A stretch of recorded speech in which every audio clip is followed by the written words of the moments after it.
winter and the weather is crap. It sucks, it's dark, it's cold, it's raining.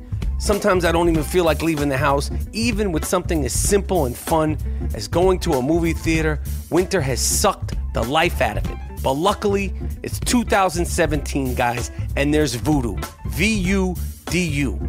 That's Vudu. Vudu lets you stream movies anytime from anywhere, your phone, your iPad, your tablet, your laptop, and obviously on your smart TV, Xbox, and PlayStation, and things like your Roku or even your Blu-ray player. Get with the program, people. Forget the theater. You got people who won't shut up during the movie. People are hacking, coughing up a lung behind you. It's a mess. Vudu has over 100,000 movies and TV shows, including Beats, Rhymes, and Life.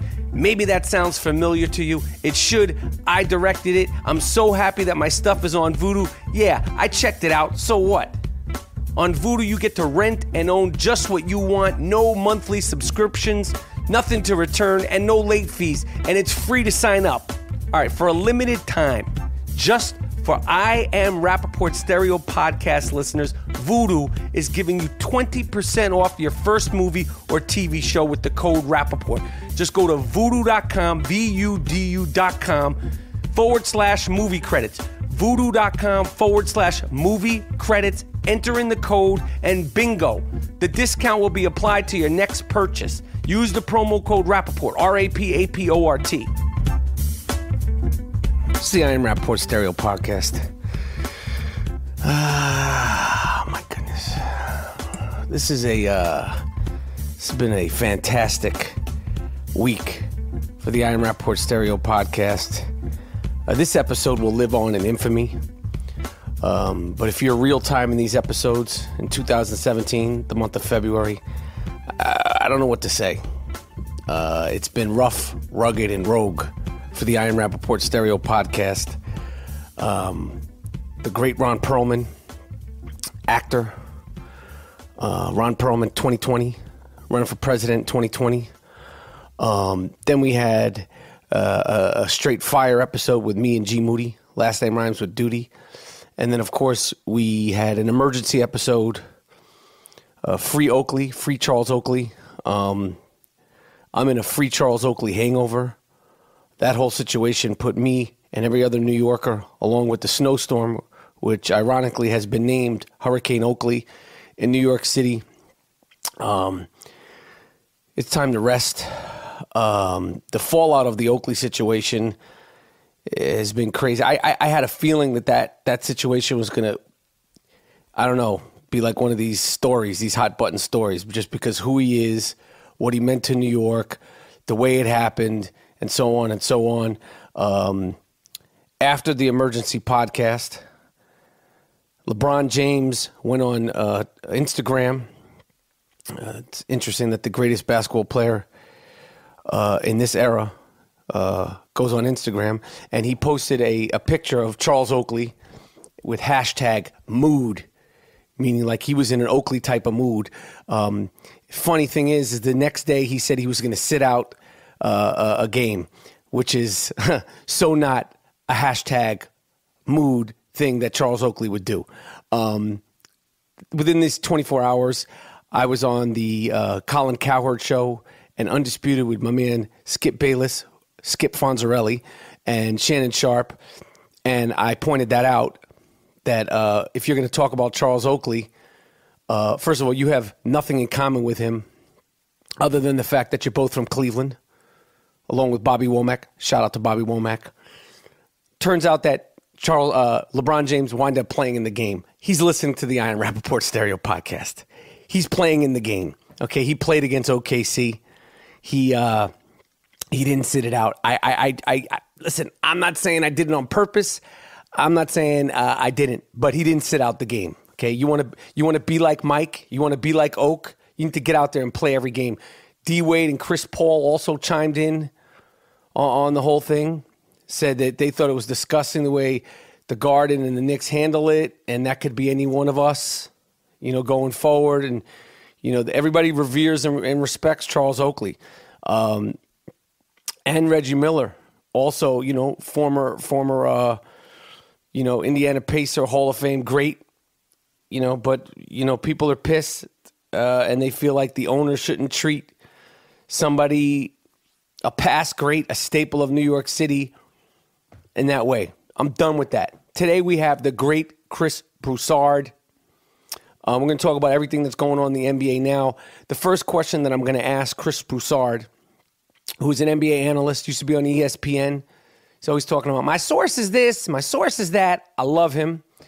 I want to find out if his sources are actually his sources, or maybe they're, I don't know, imaginary friends. Maybe there's no sources. Maybe he's just got voices in his head. So I'm going to get on the phone with Chris Broussard. We're going to break down the NBA, free agency, the LeBron James. My sources have told me that LeBron James will not be shaving his beard. My sources have also told me that LeBron James may be going back to wearing a headband. I'm going to get on the phone with my man Chris Broussard. I'm a humongous fan of his since he was on ESPN. Just distinct, passionate points of view on the NBA. Just always lighthearted. You could tell he loves being an analyst. You could tell he loves basketball, and you see it whenever he's on TV or on radio talking about the NBA.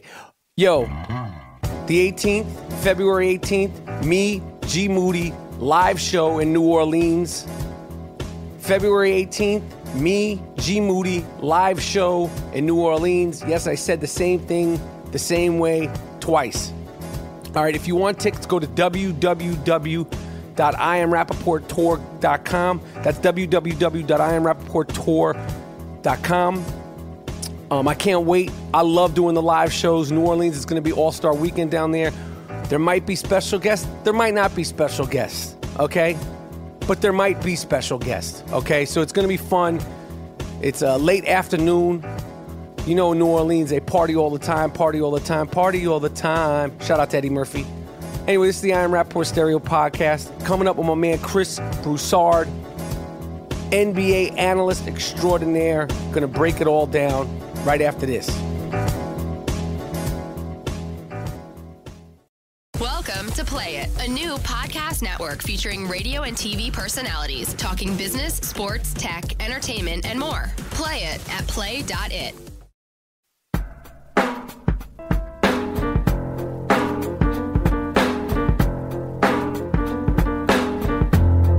All right, on the phone, my man, one of my favorite analysts, the one and only, totally unique, one of a kind, Chris Broussard, NBA extraordinaire, now on Fox. Used to know him on ESPN, but he's all NBA everything.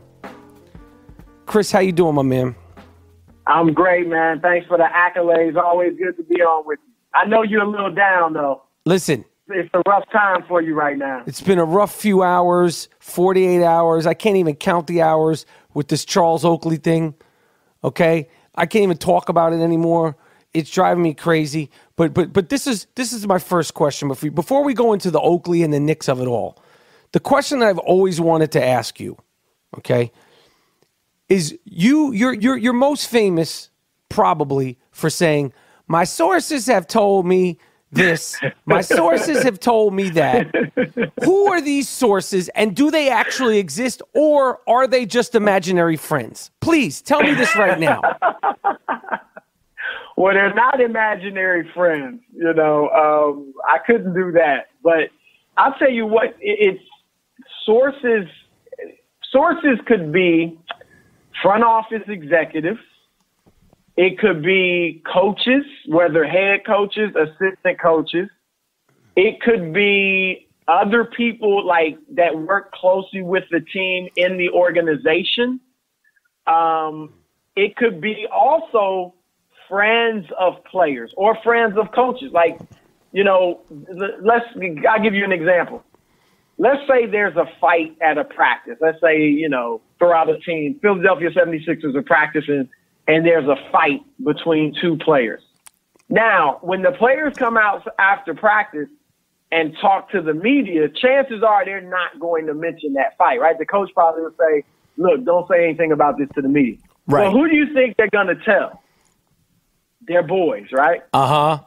They don't tell the media, but they'll go and talk about it with their boys. And if you're in with some of their guys, you know, maybe that's how you get that information. So sources could be a lot of different, you know, different types of people for different types of stories. You know, a friend of a player is not going to have breaking news on a trade necessarily. Right. But they may have, you know, stories about, you know, the inner workings of the team, who doesn't get along with who does get along with who, you know, whatever, how players feel about the coaches, things like that. So those are all some different types of sources. Okay, so the sources isn't just Casper the Friendly Ghost. You're assuring me that you're not. These aren't just figments of your imagination. When you say my sources, these are real things, real people, viable people that you trust. Yes, real flesh and blood, no doubt about it. All right, fair enough. No doubt fair about enough. Am I the only person that does a Chris Broussard impression? And if not, is mine the best in general? You are the only one I've heard as far as a public figure. Okay. And you do a great job. You do. As you know, I was at ESPN, and I was always kind of waiting for Frank Caliendo to do, you know, but I never heard him do me as an impression. I heard him do Stephen A. Smith and Adam Schefter and all these other guys. So I would have really liked to have heard that, but you are terrific as far as a Chris Broussard impression. Do you do other impressions? No, I mean, not really. I mean, I can't do like a full-on Broussard impression. I could, you know, I run out of gas real quick, but you know, my source is this, my source is that, my sources have told me this. You know, I could take that. You know, I could take that only so far. I'm not a true impressionist. All right, now let me ask you something, my man. You right now, tell me what you would do. You understand the NBA about as good as anybody. You covered the Knicks, you know, post Patrick Ewing. You're a fan. You understand the business of basketball. What would you do right now? Forget the Oakley situation. What would you do right now if you were the owner of the Knicks to start fixing things up for New York basketball? I got to be honest. What I would do is I would sit down with Phil Jackson and say, look, we got to straighten this situation with Carmelo Anthony out. We cannot have the president of the team just publicly criticizing our star player. And I understand you want to move him, but the fact that he has this no trade clause that, by the way, you gave him makes that could be impossible. He may not want to go anywhere. So you smooth it out. I want you to go out. First of all, sit down with Carmelo, straighten everything out. And I got to be honest. Now, this might sound far-fetched, but if I was the owner, I would do it. You need to apologize to Melo. Right. And I'm not even, you know, for taking some of the shots. And I think, look, when he was talking to, I think it was CBS or whoever the outlet was, and he said sometimes Carmelo holds the ball too much. I think that was a bit blown out of proportion. Right. You know, because that doesn't have to be a negative criticism.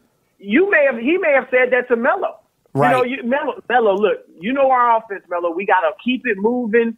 I know you've been used to holding it and being, you know, holding the ball and making your move, but we want to try to keep it moving. I used to have to do this with Jordan and Kobe. I tell them the same thing. And so, you know, that doesn't have to be as bad as the media made it out. Like, oh, he's ripping Melo. Well, not necessarily. But for what he tweeted the other day about the Kevin Dean art, that's something you need to apologize for. So I would call to him and say, look, I want you to sit down with Melo. I can be there. But we got to hash it out. You guys are the two most important people in our franchise, and we need you on the same page. And so that's what I would do. And look, Phil still will want to trade Melo. And I would ask Melo himself, look, are there any circumstances you'll waive the no trade clause? And if he says, you know, no, or I don't want to, you know, then you stick with him. Right. And then I would have Phil go out and talk to the press and say, look, we are no longer trying to trade Carmelo Anthony. We explored a few things, but Melo and I have sat down and talked. And, you know, I think, look, he's a great player. He can help us. And so we're going to try to build around Melo and Kristaps Porzingis for the time being and just put it to bed. Because the fact is, you can be out there searching for trades, but Melo can always, at the end of the day, say no. Right. Well, what do you think the reason is? What's this no man's land? What do you think the reason is? I know you can't answer for him, but why do you think Phil Jackson is sort of taking this "I'm not speaking to the press" attitude, and he's just like he doesn't deal with them at all? It just seems like we're at a standstill. Like, do you have any insight? Yeah. Do you have any sources that could tell us why Phil, doesn't really act? Well, just from covering the league throughout, this tenure that Phil's really been a big part of the league, his personality, look, he's been a great coach. You can't take that away from him no matter what happens in New York. But he's also been, those people that know him and have dealt with him, there's arrogance there. Mm-hmm. Okay? He feels like he's the smartest person in the world or room. He's condescending. And so he doesn't really want to deal with the media on a regular basis. It's the arrogance and condescension, and you're kind of beneath me, that keeps him from, speaking to the media on a regular basis. But that's the first thing. But what about, forget the regular basis. We know he's not going to talk on the regular basis. It's like saying, Leonardo DiCaprio's not, he doesn't have to. Yeah. But with these big situations like this, Derrick Rose disappearing, this now thing with is he going to speak to the media, or is it going to just be like, well, I'm never talking to you again? This is where it's James, he'll probably talk toward the end of the year. But this is where James Dolan has to step in, because the second reason that Phil is able to get away with this is that the Knicks enable it. If you look at the Knicks, when I covered the Knicks, Dave Checketts was president, and he didn't talk to the media on a regular basis as far as coming out and really, like I always said, I covered the Nets and the Cavaliers before covering the Knicks. And those teams, you would see the GM, you would see the president on a regular basis and be able to talk with them and this and that. With the Knicks, it's more of a machine. And those guys aren't nearly as accessible as they are in other organizations. Now, Isaiah Thomas was a little more accessible. Donnie Walsh certainly was, more of a people person and talking to people. But if you don't want to do that, the Garden will not make you do it. And so I think this is a situation where you're right. Jim Dolan needs to come out and say, Phil, you have to address these situations. We can't send Jeff Hornacek out there when he doesn't know anything to answer these questions, or a player. You are the head of our basketball operation.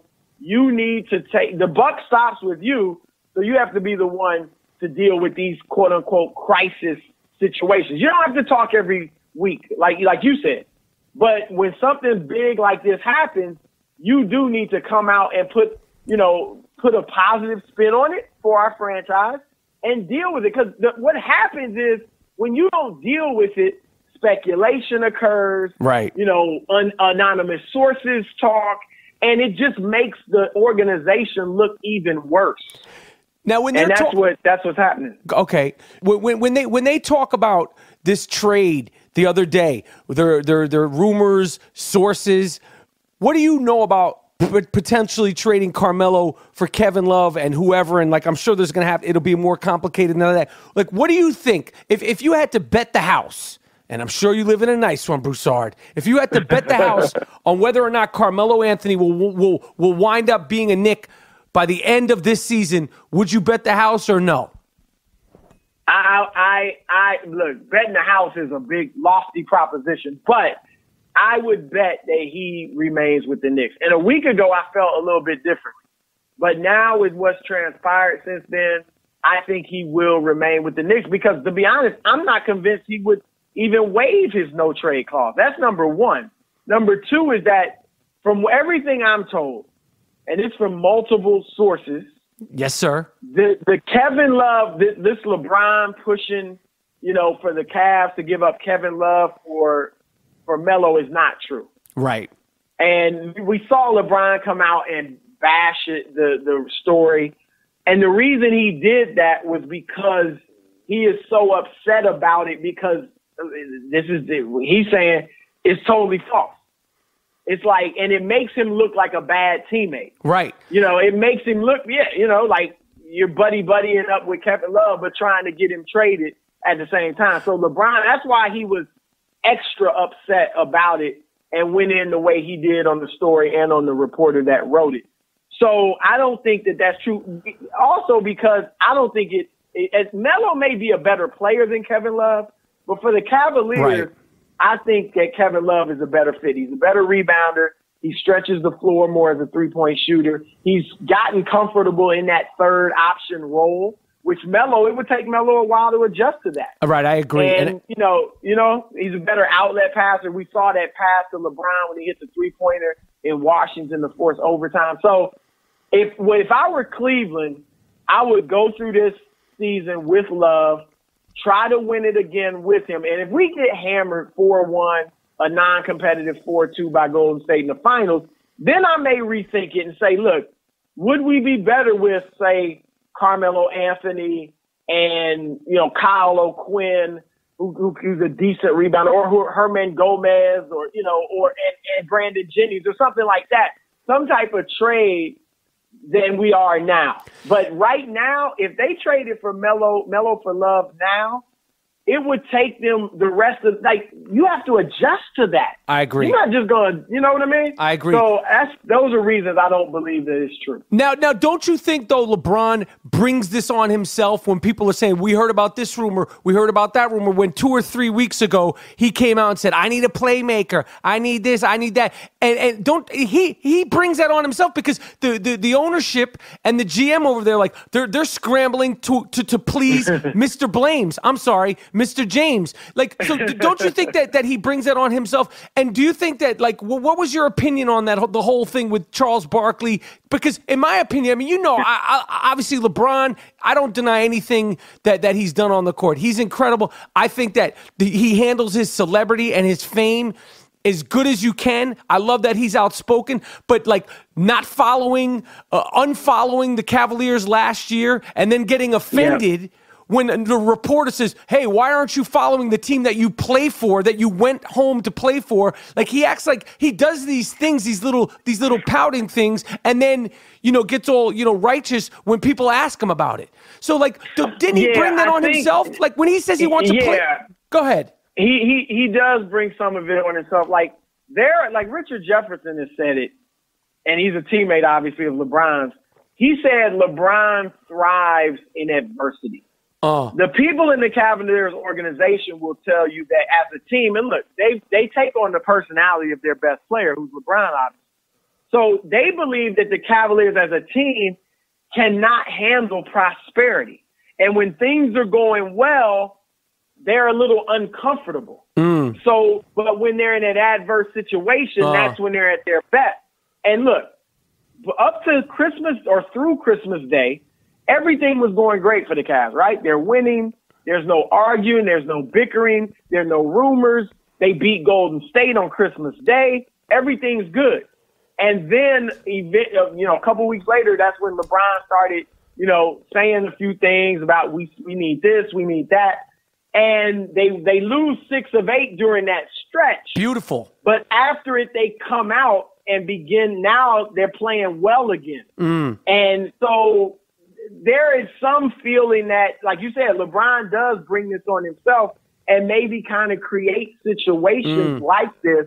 I don't want to say it's interesting. I mean, it's an odd thing, but they have proven to play better when their backs are against the wall. You remember, they're 3-1 down to Golden State, obviously, and they win the next 3. Look at LeBron back in Miami. They're down 3-2 to Boston, going to Boston when he won his first championship, and he wins that series, with 2 monster games. So that's the feel. But I'm with you. He does say some things, do some passive-aggressive things that do, lead to drama within his own team. And so, that can lead other people to speculate different things and maybe lead to false stories being put out there. At a certain point, LeBron's going to be done. Everybody retires. It was like a shock to the system to see Kobe Bryant go. It's like you just think one way or another he'll be playing, even if he's hurt.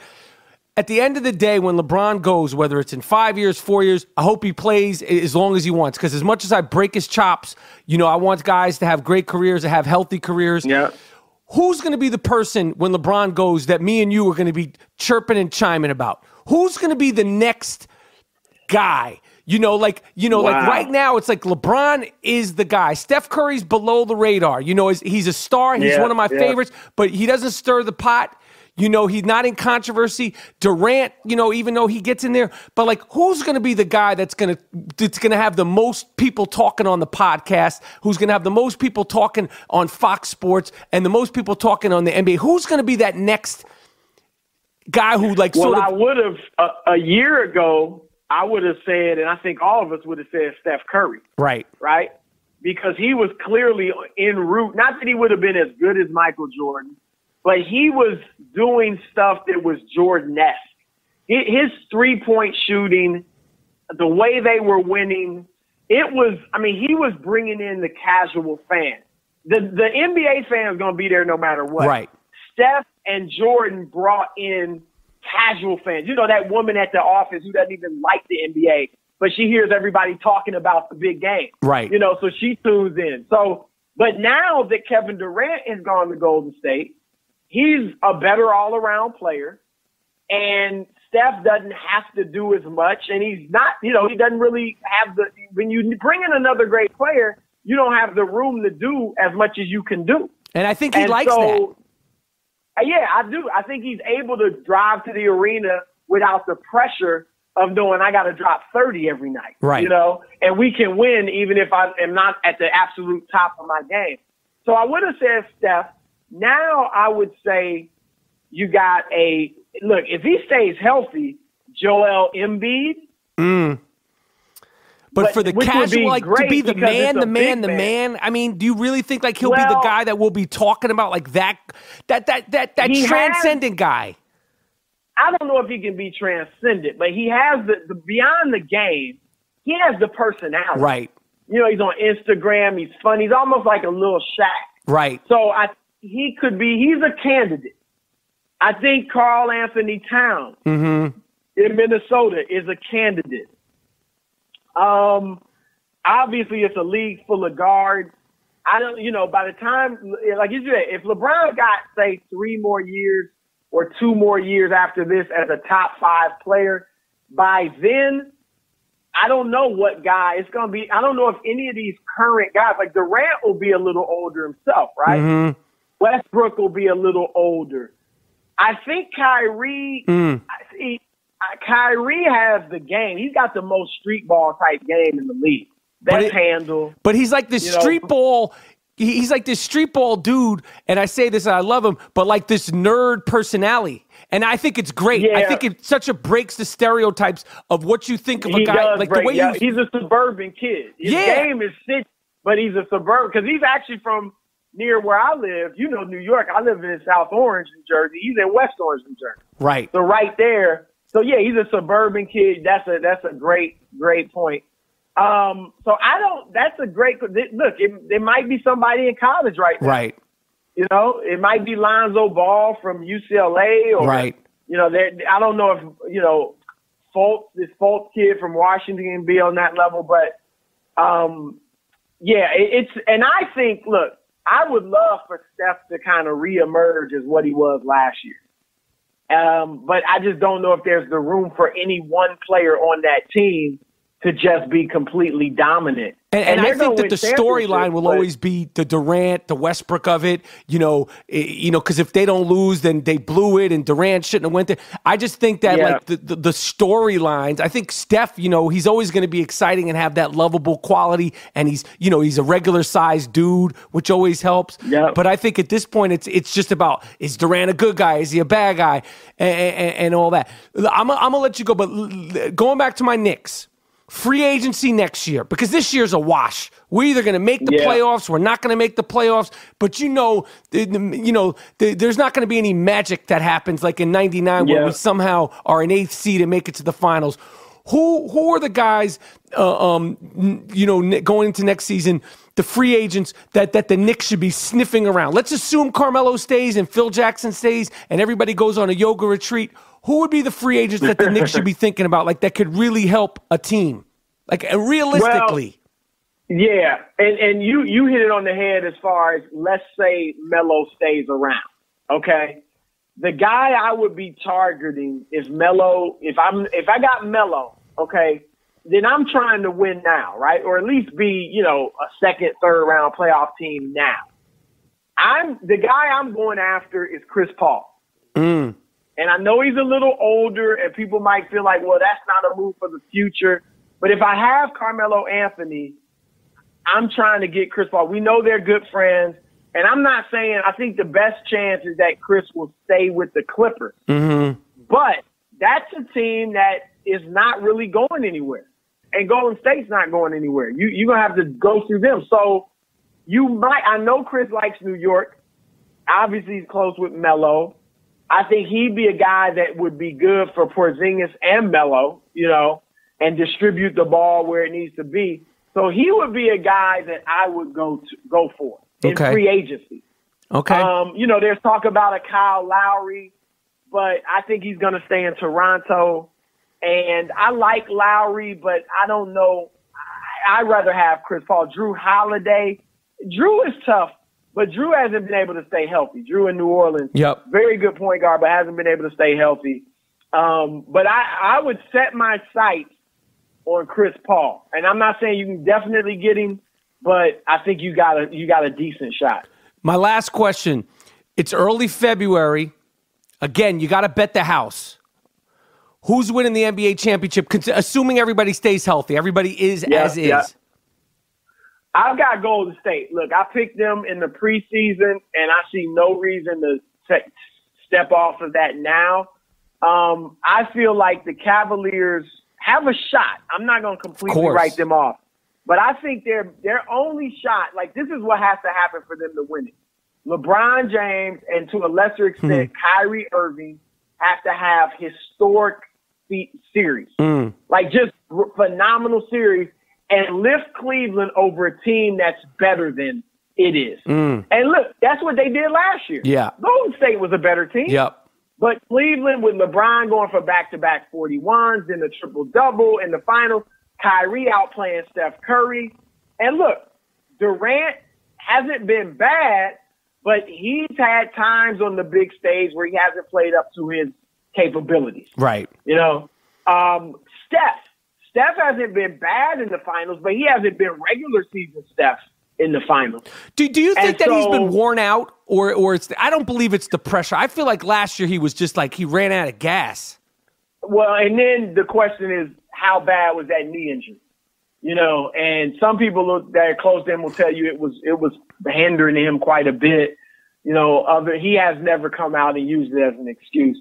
So I think that could have been a factor. I also think, his first year he should have been the MVP. Andre Iguodala was great, but he's a role player. And the Cavs weren't even guarding him at the three-point line. Steph averaged 26.6 assists, 5 rebounds. And people thought that was bad. I mean, come on, that's great. So I thought he should have won it the first year. Last year, Cleveland gets physical with him. The refs allow you to be a little more physical in the playoffs. He was bumping. They bump Steph, when he's coming off screens, coming around. Not that other teams don't try to do it, but Cleveland has the personnel to do it.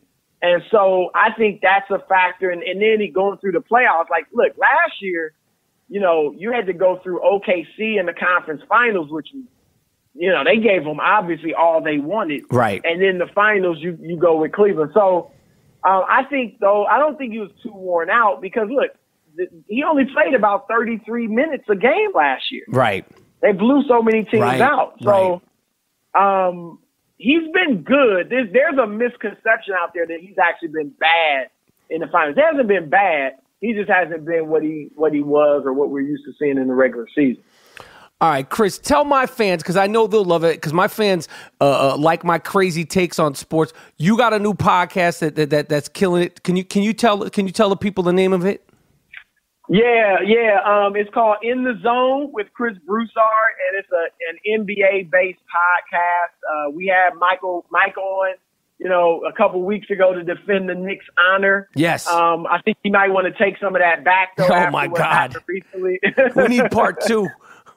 Yeah, that's right. But In the Zone, you can download it on iTunes and also SoundCloud. But, yeah, it's a lot of fun. We mix in some hip-hop elements and stuff. So I think the fans will enjoy it. Yeah, we got to have an all hip hop conversation because that's like a whole other thing that I think we could click on. Yes, all right. Yo, I'm gonna let you go. I'm sure this has been a crazy few days with all the NBA and the Oakley of it all. I appreciate you coming on. You know, I'm a humongous fan, and anytime you want me on your joint, I'm on there, Chris. Same here, man. Anytime you need me, let me know. And I'm looking forward to seeing you in the next movie. Yep. You know, and seeing you on the big screen. But love you, man, and we'll talk soon. Love you too, my man. I'll talk to you soon. All right, bro. Thank you, Chris. The I Am Rapaport Stereo podcast is sponsored by Casper Mattress, an obsessively engineered mattress at a shockingly fair price. You could try a Casper mattress for 100 nights risk-free in your home. If you do not love it, they will pick it up and refund you everything. With over 20,000 reviews online and an average of 4.8 stars, Casper is quickly becoming the internet's most popular mattress. They have sheets, they have pillows, they even have doggy beds. Go to Casper.com. Save $50 towards any mattress purchase by visiting www.casper.com/Rapaport. Use the promo code Rapaport.